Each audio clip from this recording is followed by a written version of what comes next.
or some kind of change that they would want to write in reference to this show. Well, let me tell you how we did that. I did the Glenn Brooks radio show last week, and to help people maintain confidentiality, Yes. we had them contact the show with their name and a phone number and an address, and then I called them back and did the healing. Oh my.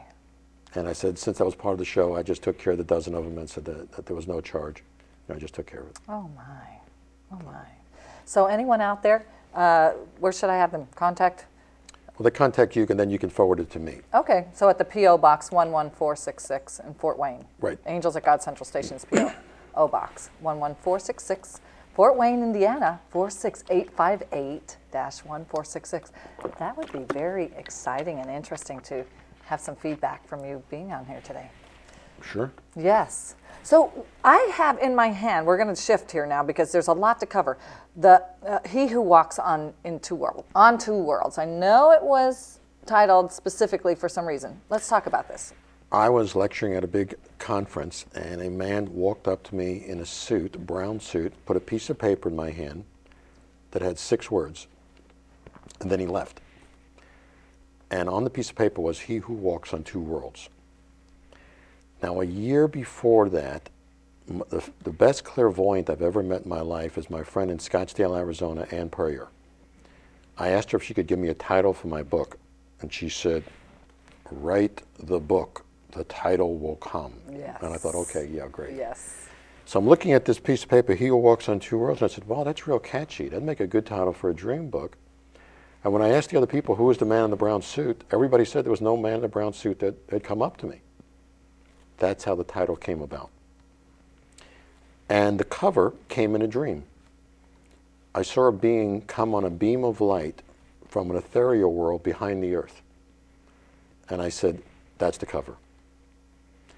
So because I remember dreams almost constantly, I've recorded over 17,000 dreams in the last 25, 30 years, people have always asked me, you should put some of these insights down in certain topics like easy to understand dreams, or visions of the future dream, or healing dreams, or spiritual dreams.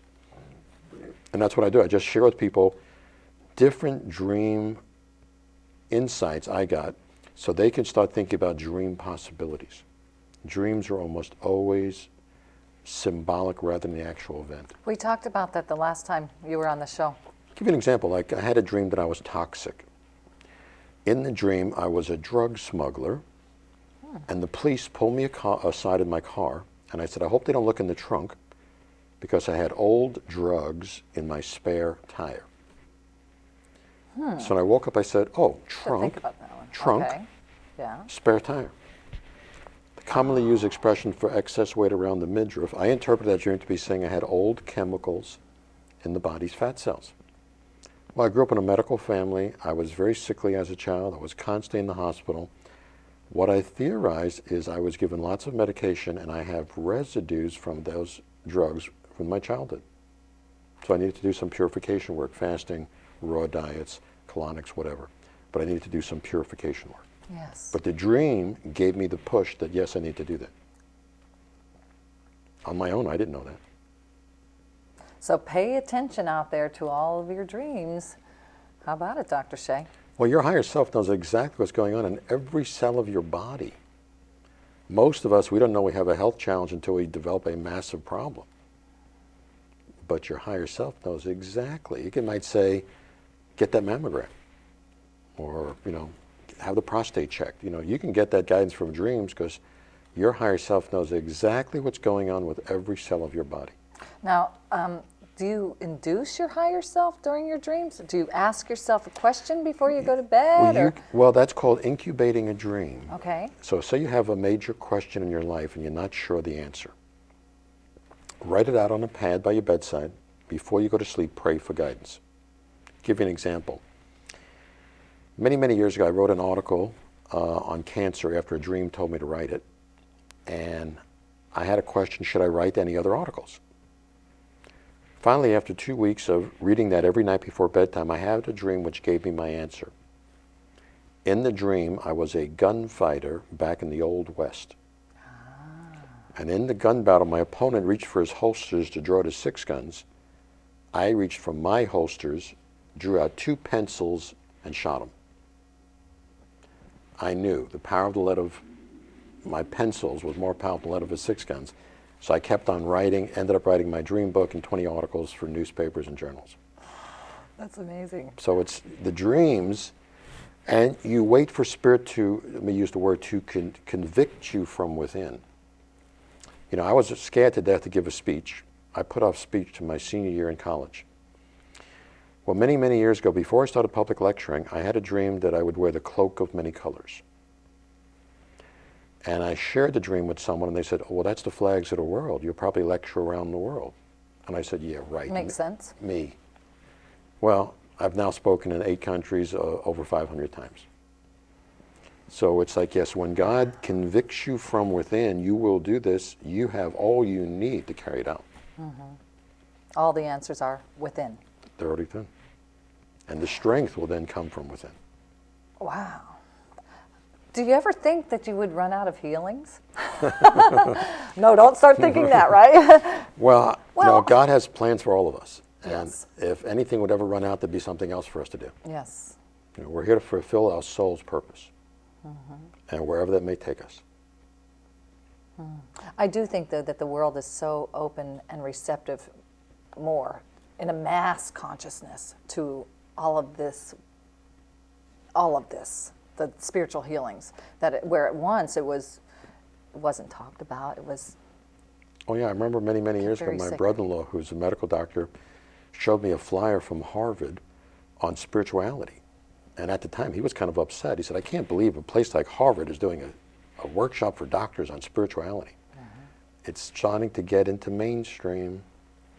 Yes, it is. You know, books like Larry Dossey's The Power of Prayer, showing that you can pray over a petri dish and it grows faster. Thoughts are things, and they're now starting to be able to prove it in the laboratory. So that's why, you know, because I've been in sports most of my life, you know, track runner, weightlifting, bodybuilding, karate, I feel a great connection with athletes. I would love to work with the U.S. Olympic team, because you think of world-class sprinters. They know exactly their best time. Well, if I could get any one of them, like in a 60 or 100 meter or 200 meter, a tenth of a second faster, it'd be a new world record. And it can be measured. Something that I'm finding very interesting now, talk about angels and seen and unseen. This is just a little story. The little house that I live in right now was owned by an osteopathic doctor who was in the Olympics, who went as a spiritual healer. And now here you are again. I'm just, that tells me that she's here with us and here with us both today. And I see that for you. I see that happening. Great. Mm-hmm. Mm-hmm. Thank you for receiving my gift today, Dr. Well, thank you. Saul Shaye. Thank you. Hey, I want to talk about the 2 World Dream cards that you brought with you. I want these. Where do we get them? Talk about it. On my website, everything I have, you know, people can, you know, email and say, I'd like your DVD about your lecture or the story of how you became aware you're a spiritual healer. The dream cards was about 20 years ago. Someone said, you have so many wonderful dreams. Why don't you take 52 of your best archetypal dreams, in other words, information that's true for everybody, and put it on a deck of cards.